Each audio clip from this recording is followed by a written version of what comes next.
Alors, bonsoir, nous sommes en séance extraordinaire. Il est le 12 décembre 2022. Il est 18h39. Alors, ça me prend quelqu'un pour l'ouverture de la séance, Denis et Dany. Et pour l'adoption du jour, Adoption de l'ordre du jour, ouverture de la séance, adoption de l'ordre du jour, prévision budgétaire 2023, programme d'immobilisation et levée de la séance. Parfait. Alors, pour l'adoption de l'ordre du jour, Michel et puis Guillaume. Les prévisions budgétaires.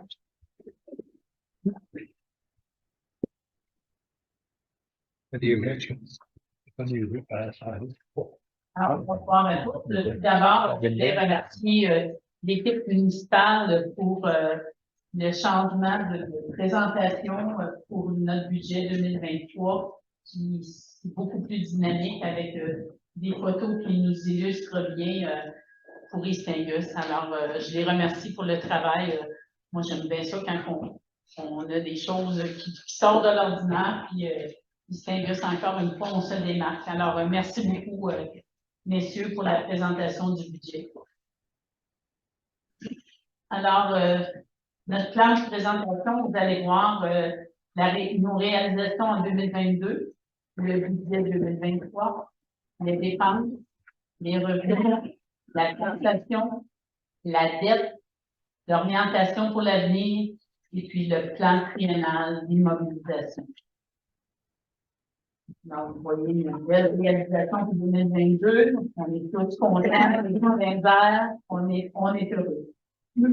Alors, nos réalisations pour 2022, il y a la finalisation du dépôt à neige, la finalisation du nouveau garage municipal situé au 16 rue d'Abbé-Swan, le début des travaux de lignage permanent des terrains de soccer au parc de l'Arena, l'acquisition du terrain avec le centre de service scolaire pour l'implantation d'un nouveau CPE Tafouin de 98 places, dont 20 coupons. Continuité de la réfection de l'Arena Robert Collier, la continuité du projet d'aménagement d'une aire pour personnes à mobilité réduite au parc de la Rive-Sud, la finalisation du projet des panneaux d'interprétation sur la promenade de la Vieille-Gare, la finalisation du projet de prolongement de la rue Saint-Gérard, la réfection du recouvrement des planchers et des escaliers du centre culturel, la construction d'une nouvelle patinoire au parc Nicole, la réfection du terrain de tennis et pickleball au parc de la Rive-Sud, la réfection du chemin Lipsé-Est conjointement avec la municipalité du canton de Westbury, l'inauguration des immeubles adaptés de Anne Logement et une entente intermunicipale relative aux loisirs avec le canton de Westbury.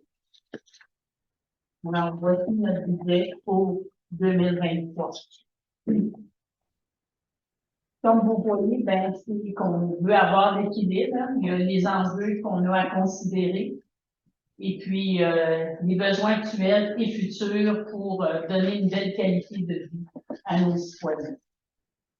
Dans les contextes des enjeux à considérer, ben, c'est sûr qu'on a le passage à 4 000 citoyens, on a l'inflation, les développements démociliaires, je vais utiliser, domiciliaires et le développement durable. Ça, c'est tout le temps les orientations que le conseil municipal s'est donné, c'est le développement durable. Alors, les faits saillants, pour 2023, on a un budget de 7,10 millions. C'est une augmentation du budget de 6,45 %, puis une hausse du compte de taxes moyen résidentiel de 3,06 % au total. Alors, voici les dépenses.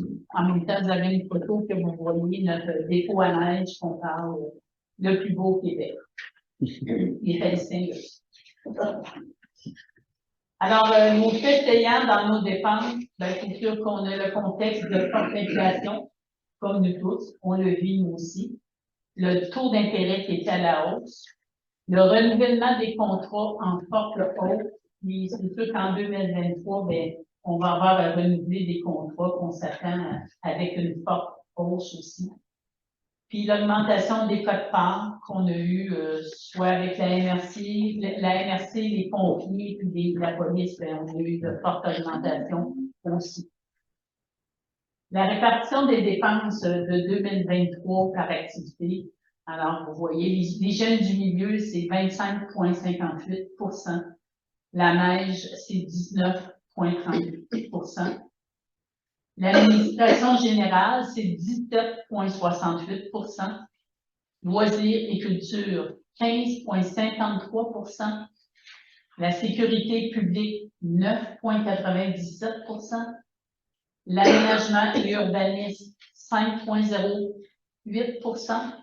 Remboursement de la dette, 4,06 %.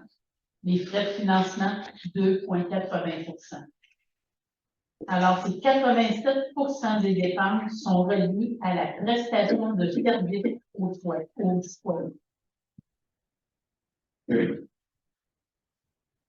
Alors, la variation des dépenses de l'exercice 2022 à 2023, c'est que, comme vous voyez, l'administration, il y a un 4,42 % de plus. Sécurité publique, 5,25 % de plus. Le transport, 4,86 % de plus. L'hygiène du milieu, 4,08 %. L'aménagement, urbanisme et développement, on a une baisse de 10,94 %. Loisirs et culture, il y a 11,18 % de plus. Frais de financement, on a 15,89 % de plus. Remboursement capital, il y a 4,27 % de moins. Les projets d'immobilisation, il y a 54,55 % de plus. Alors, les revenus, l'effet saillant qu'on a dans les revenus, c'est comme plusieurs d'autres municipalités qui ont vécu, c'est les droits de mutation. La flambée atypique du marché immobilier a créé des surplus budgétaires dans les 2 dernières années. C'est une croissance modérée de ces revenus est anticipée pour 2023 par contre. L'ajustement de la tarification de la gestion des eaux usées et des matières résiduelles. Puis on a fait un ajustement aussi de la tarification pour le camp de jour. Parce que en 2022, on est arrivé avec un bon déficit pour les camps de jour. Ça faisait quand même plusieurs années qu'on n'augmentait pas le camp de jour. On a eu la pandémie, tout ça, mais là, finalement, on a dit que ça n'a plus d'allure là, parce qu'on avait un bon déficit, donc on a augmenté le camp de jour. Par contre, pour les familles qui ont des besoins, on sait qu'on a la Fondation Sport Loisirs qui sont là aussi pour les aider financièrement. Mais quand on a regardé le camp de jour, si on calcule le total calculé en nombre de jours, ça revient à 12,65 par jour pour avoir un service et des activités toutes comprises. C'est sûr que c'est pas cher parce qu'on a eu une grosse augmentation. Le transport, ça a doublé.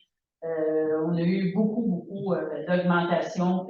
C'est sûr que pour 2023, on n'avait pas le choix d'augmenter le camp de jour, mais comme je le répète, la Fondation Sport Loisirs est là justement pour aider les familles. La répartition des revenus pour 2023. Donc, en taxes, on a 45,94 % des revenus qui proviennent des taxes. 20,99 %, c'est les tarifs pour l'eau, égouts, matières résiduelles. 12,33 % sont les autres services rendus. 7,93 % paiement tonal de taxes. 3,83 % imposition de droits et amendes. 2,63 % des subventions. 0,75 % c'est autres. Donc, 66,9 % du budget, les revenus totaux sont générés par les taxes et tarifs. La variation des revenus, de 2022 à 2023, Les taxes, il y a un 4,44 de plus. La tarification, 5,77 de plus. Les paiements tonal lieu de taxes, on a une baisse de 43 0,43 excusez, merci.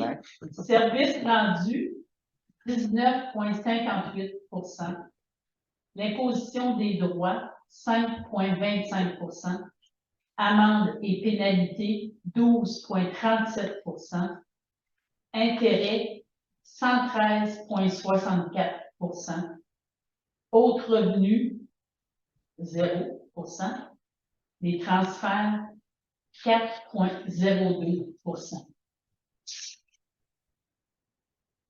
Alors, voici la taxation pour 2023.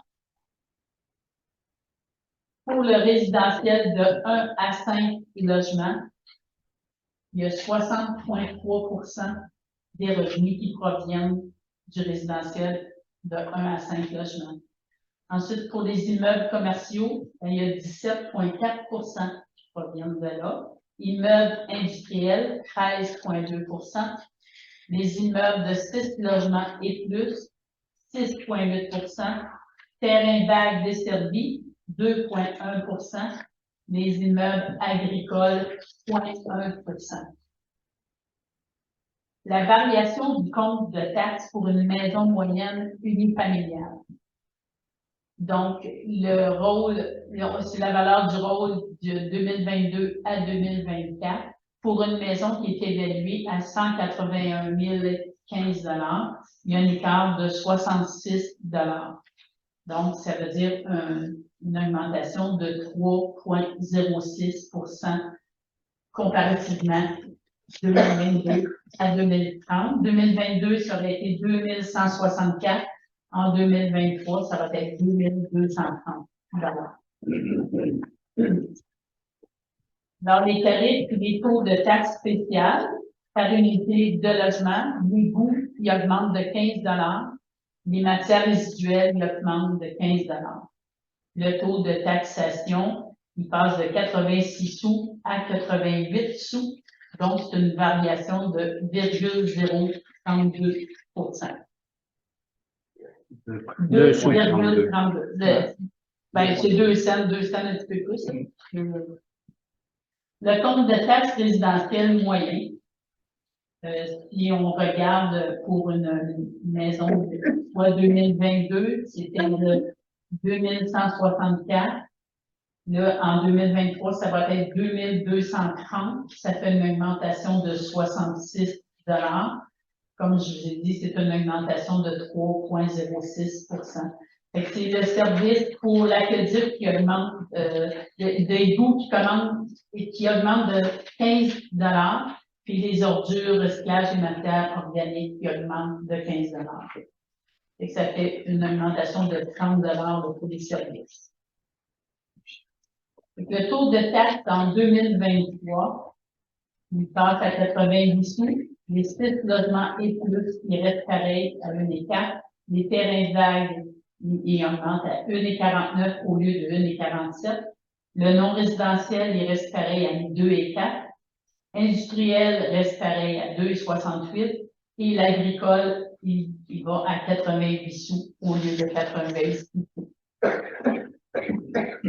La tarification 2023 pour l'aqueduc reste le même à 200 L'aqueduc de 2 à 4 logements, 174,25 ça reste la même chose aussi. Les matières résiduelles à 245 Comme je l'ai dit, c'est une augmentation de 15 Traitement des eaux usées passe à 192 Ça aussi, c'est une augmentation de 15 Puis, vous avez toujours la possibilité de verser en 5 versements aux taxes durant l'année 2023, qui est du 1er mars, 1er mai, 1er juillet, 1er septembre, 1er novembre. Donc, c'est facile aussi à retenir, c'est le 1er. C'est comme d'autres villes font, ben, des fois, ça peut être le 15 ou importe, mais les autres, c'est les premiers. La dette.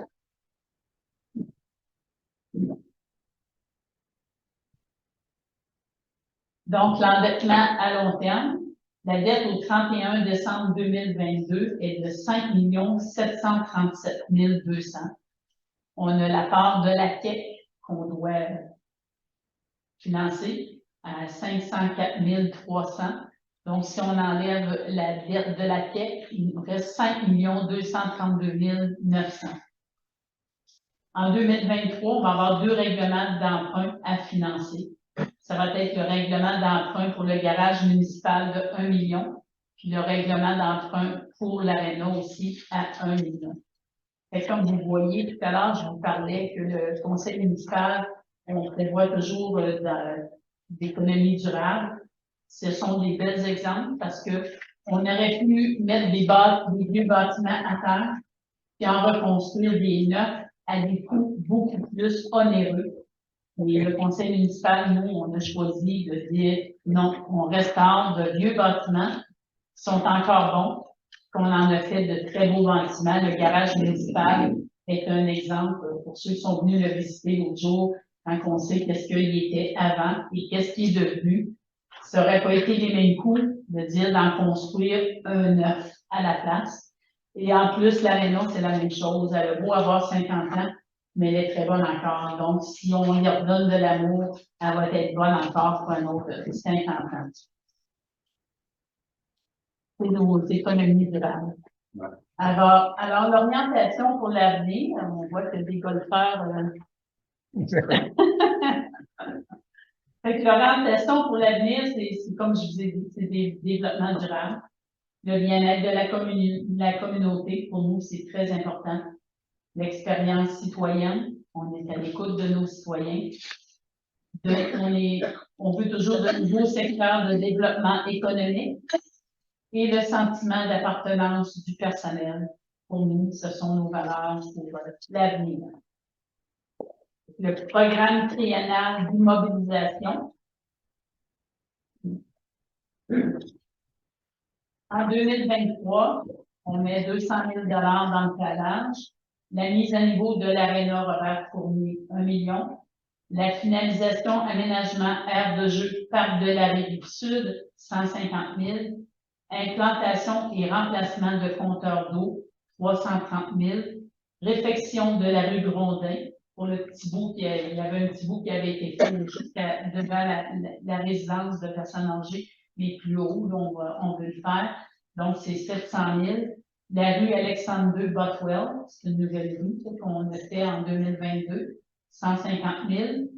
L'amélioration du système climatisation, chauffage à l'hôtel de ville, 60 000. Traitement du phosphore et usine d'épuration des eaux usées, 400 000.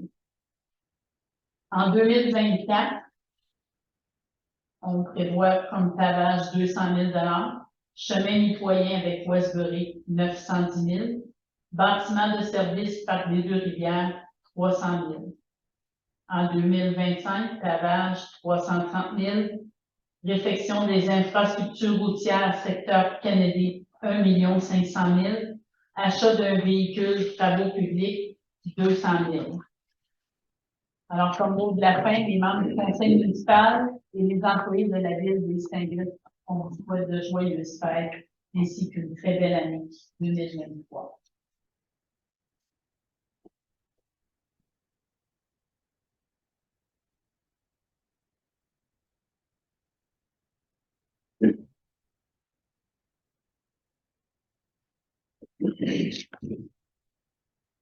Alors, on se fait à la période des questions. Est-ce qu'il y aurait des questions sur le budget? Oui.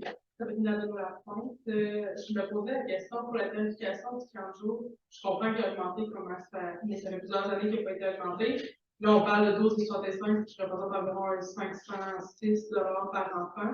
C'est haut, c'est une grosse. Je comprends, il y a du retard, mais ça aurait dû être fait progressivement, ça aurait aidé. Puis l'autre problématique avec ça, c'est que le fonds, oui, il y a accès le paiement pour le 15 jours. Par contre, il faut être à faible revenu. Donc, la nouvelle classe, la classe début, la classe moyenne, ceux qui utilisent le 15 jours, c'est ceux qui n'ont pas accès à ça. Est-ce que vous avez prévu un plan B ou des revendications, entre autres, pour que le fonds marché pour le haut puisse remonter le seuil minimum pour aider les familles qui sont comme, on le sait tous, là, le début de la classe moyenne, c'est rendu des nouveaux pauvres, là, depuis la pandémie. Fait que, tu sais, pour aider ces familles-là, On est membre de la Fondation, moi et Bruno, puis ce qu'on peut dire, c'est qu'actuellement, les demandes, il y en a peu. Non, parce que Non, mais c'est parce qu'il faut que les gens fassent des demandes. C'est ça le plus important. Fait que, à la base, c'est ça l'important. Il faut que les gens fassent des demandes. Donc, s'ils sont dans le besoin, compte tenu de l'augmentation importante du coût, ils sont invités à le faire. Puis ça, d'ailleurs, c'est sûr que peu importe le revenu, on se comprend, là, dans le sens que on comprend très bien que la classe moyenne actuellement est perdante dans cette situation-là. Donc, c'est sûr et certain que ça va être pris en charge, ces demandes-là, là, parce que actuellement, on a peu de demandes, puis il faut que la Fondation serve à quelque chose. Elle n'est pas là pour prendre des fonds puis de la mettre de côté. Donc, c'est important. Puis, quand le comité a fait la recommandation au conseil, parce qu'au niveau des coûts, il y avait vraiment un grand excès. Puis on comprend qu'on aurait dû le faire plus graduellement, mais il faut aussi se dire que dans les 2 dernières années, c'était pas non plus le temps de le faire. Donc, actuellement, ce qui est proposé, puis il faut le dire, mais juste au niveau transport, on a vraiment doublé les coûts, là. Avant, c'était 3 000 aller en sortie avec tout le monde. Puis en plus, l'année passée, on a eu une forte hausse de participants à 225 participants plutôt que l'année précédente qui tournait autour de 150, 160. Fait que ça a rehaussé les coûts. Plutôt qu'avoir 3 autobus, on avait le droit d'en avoir 5. Fait que ça a pesé. Mais actuellement, là, le mot d'ordre, c'est nous, on va se donner comme mandat de faire la promotion davantage de ça pour que les gens ne soient pas gênés s'ils ont dans le besoin de le faire. Puis par la suite, ben, le comité va avoir à dire, ben, est-ce qu'on paie 100%, est-ce qu'on paie 80% pour aider la famille, est-ce qu'on en paie 60%? Mais le comité a toujours cette possibilité-là d'y aller en proportion. Fait que si, exemple, les gens avaient un revenu un peu plus élevé, ben, ils pourraient décider de compenser à un niveau un peu moins important. Mais ça va être important de le dire parce que vois-tu, tu sais, moi je travaille sur la relève, vous savez ça. Puis dans le formulaire, on a toujours vu comme indice que c'était le seuil, sous le seuil de pauvreté, ce qui veut dire un montant. Donc dès que les familles montaient dans le tour, il n'y avait pas accès. Vois-tu, ça c'est une information que vous n'avez pas. Fait que ça, bien entendu, d'en faire la promotion, ça va être déjà un plus. Oui, puis avec le commentaire que vous apportez aussi, ça va être de modifier, de s'assurer que sur le formulaire, c'est moins restrictif. Oui, c'est ça, ça plus ouvert. Comme ça dépasserait ça à utiliser ce genre d'aide financière. C'est un formulaire qui date, mais vous avez raison que ça va être. C'est sûr qu'on parler là parce qu'on pose dans l'enregistrement, les gens vont l'entendre, ça va les aider aussi. Parce que c'est sûr qu'on se jugeait aussi à 12,65 par jour, que c'est toutes les activités comprises, les sorties comprises. Tu sais, on trouvait que c'était pas cher non plus parce qu'aujourd'hui, d'avoir une gardienne, ça fait pas cher. C'est sûr qu'on n'avait pas le choix, là, à un moment donné, de faire l'ajustement. Puis on a décidé. La chose, c'est que j'espère que, par exemple, on va augmenter au fil des années et non on voit une shot comme ça, comme une autre fois. Je veux juste le souligner de dire, je comprends, c'est recevable, si vous avez des bonnes raisons, on comprend. C'est juste que je pense que c'est plus facile pour les familles de s'acheter au fil du temps. C'est toujours augmenter au fil du temps. Sherbrooke augmente à toutes les années. C'est sûr que, tu sais, on compare le camp de jour d'ici versus celui de Sherbrooke. Il est vraiment bon à comparer à ce que Sherbrooke, puis les prix sont déjà encore moins ici. Ça, j'en suis consciente.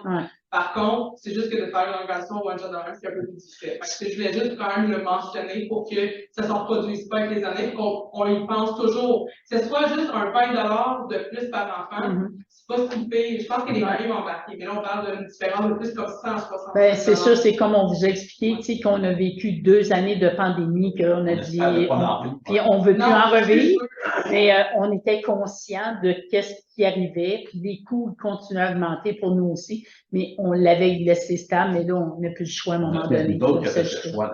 Oui, mais là, on n'a plus le choix à un moment donné, il faut en venir à ça. Si je peux me permettre aussi, parce que c'est important de le dire, il y a des ententes de paiement de possibles, hein.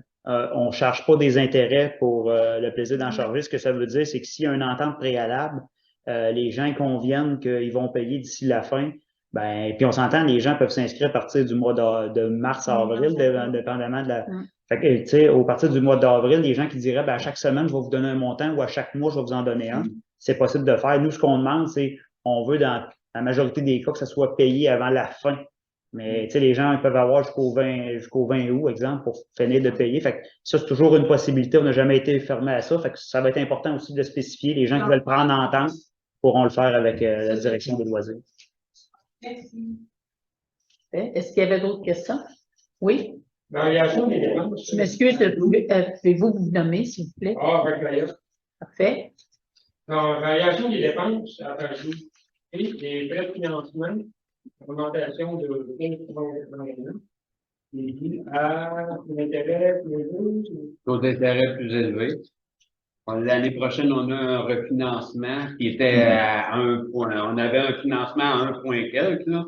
On s'entend, ça va arriver à 5 donc les frais d'intérêt plus élevés. Là. C'est sûr. Puis avec les nouveaux emprunts, Ça, on est chanceux cette année. Les emprunts vont se faire cette année, mais le remboursement à capital va commencer juste l'an prochain. On paye juste une partie des intérêts. Et l'autre partie, c'est le projet de mobilisation, 54,5% d'augmentation. Dû à quoi? Regardez la liste des projets. Vous alliez directement à la liste des projets. Il est juste à la page il y a 30. Ceux qui vont payer à même le fonds d'administration, il y a la finalisation de l'aménagement de l'aire de jeu du parc de la Rive-Sud, implantation et remplacement des compteurs d'eau et rue Alexander Botwell. Ça. Juste ça, il y a beaucoup de projets là. Ah, pour ça, c'est où ça, ça veut dire? C'est, tu sais, où est-ce qu'ils sont les ambulances, secteur Gaulet? Ah, C'est le nouveau bloc. en là, Jean là. puis,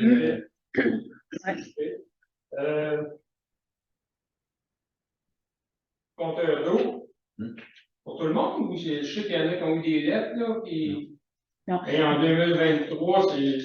Ben, 301. Les compteurs d'eau, ton information, c'est nous ici, le conseil municipal, ainsi que les employés municipaux, tout le monde, on va en avoir un. Les autres qui ont été choisis au hasard. Toutes les industries, les commerces, les bâtisses municipaux, ils vont en avoir aussi. Mais on se doit d'en avoir. On est obligé. Avec l'économie d'eau potable, on se doit d'avoir des compteurs d'eau. Puis ça va être probablement qu'ils vont commencer en février 2023.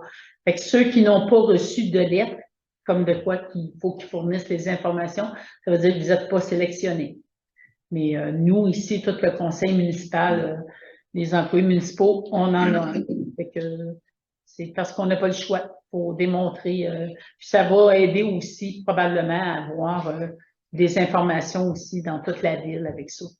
On dit combien, là, pour les essais? Une soixantaine de propriétés. Ça va coûter 333 000. Oh, non, plus les commerces, institutions, industries. Industrie. ICI, ce qu'on appelle ICI, là, institutionnel, commerce, industrie, ça va, ils vont tous en avoir un, plus les bâtiments municipaux. Fait qu'on parle d'environ 200 compteurs. C'est juste pas fait. C'est pas fait. C'est juste graphique. Bon, il y en a quelques-uns. Il y en a à peu près 16 16 environ dans la municipalité qui ont des compteurs. La beauté de ces nouveaux compteurs-là, c'est qu'on va avoir toute l'information ici à distance. Donc, tout sur le réseau cellulaire. Est-ce qu'il y avait d'autres questions?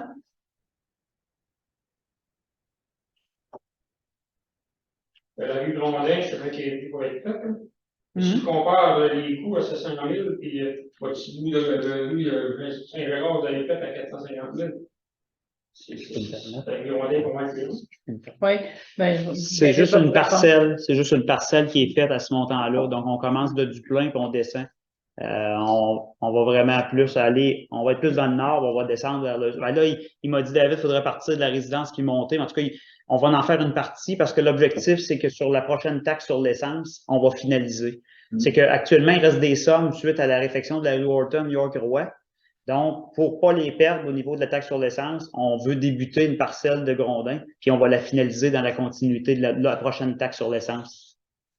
Pour 2023, c'est du plein à la résidence. Ouais, actuellement, ce qui est perçu, c'est de la finaliser, mais on va faire en fonction du budget qu'on a sur la taxe sur l'essence, on va faire la parcelle qu'on peut faire. Fait qu'on n'excédera pas parce que sinon, on va être obligé de payer à même nos fonds une somme qu'on aurait été capable d'avoir une aide financière en fonction de ça. Fait que c'est pour cette raison-là que le nombre de mètres exact de rue qui va être fait n'est pas déterminé à ce moment-ci parce que les ingénieurs sont sur les plans, mais le mandat de l'ingénierie, c'est pour l'ensemble de la rue.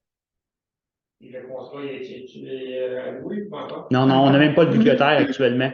On sait qu'on a une somme disponible en lien avec la taxe sur l'essence, fait qu'on se dit, on la prévoit en fonction de ça. Mais oui, on le sait que c'est plus dispendieux que ça, finir le bout de rue Gondin qui a des trottoirs enlevés en plus, puis en refaire aussi. Et puis dans votre budget, là, je vois que pour la Rive-Sud, à moins que c'est à quelque part ailleurs, la Rive-Sud, là, pas Rive-Sud, excuse, développement Audrey. À ce point-là, là, ça continue les rues, c'est pour 2023 ou. Ben, lui, il est prêt, le développeur, parce que c'est pas la ville qui rouvre les rues, mais c'est le promoteur. Lui, il est prêt à l'ouvrir, mais il est en attente de son certificat d'autorisation de l'environnement, du ministère de l'Environnement. Fait qu'aussitôt que lui, il a son certificat, il rouvre, il est prêt, parce que les 2 prochaines rues, déjà, on a les noms. Ça va être la rue Luc Gosselin et la rue Michel Robideau, les 2 prochaines rues. Qui est prêt, mais c'est sûr qu'on attend, comme dans le secteur Gaulet aussi, le développement Mavi, là, lui aussi, il est en attente du ministère de l'Environnement. Fait qu'aussitôt que lui, il a son OK, lui aussi, il continue. Fait que c'est ça qui bloque présentement, qui ne peuvent pas continuer. Puis là, on s'est fait dire qu'au ministère de l'Environnement, c'était très long. Alors, on est en attente de ça. C'est 2 beaux développements qui pourraient continuer, mais on n'a pas le choix. Mais c'est les promoteurs qui s'occupent du développement. Est-ce qu'il y avait d'autres questions ou ça va pour le budget 2023? Parfait. Alors, ça me prendrait notre proposeur Pour les prévisions budgétaires. pour le budget 2023, proposé par Danny, secondé par Denis. Est-ce qu'il y en a qui ne sont pas d'accord?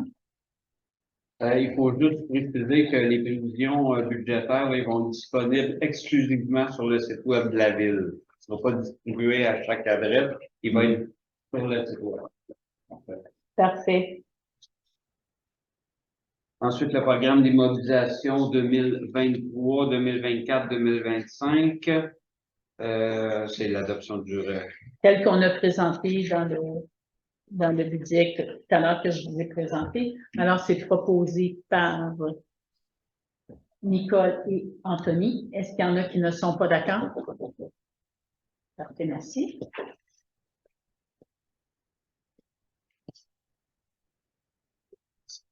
Alors, la levée de la séance, Denis et Anthony.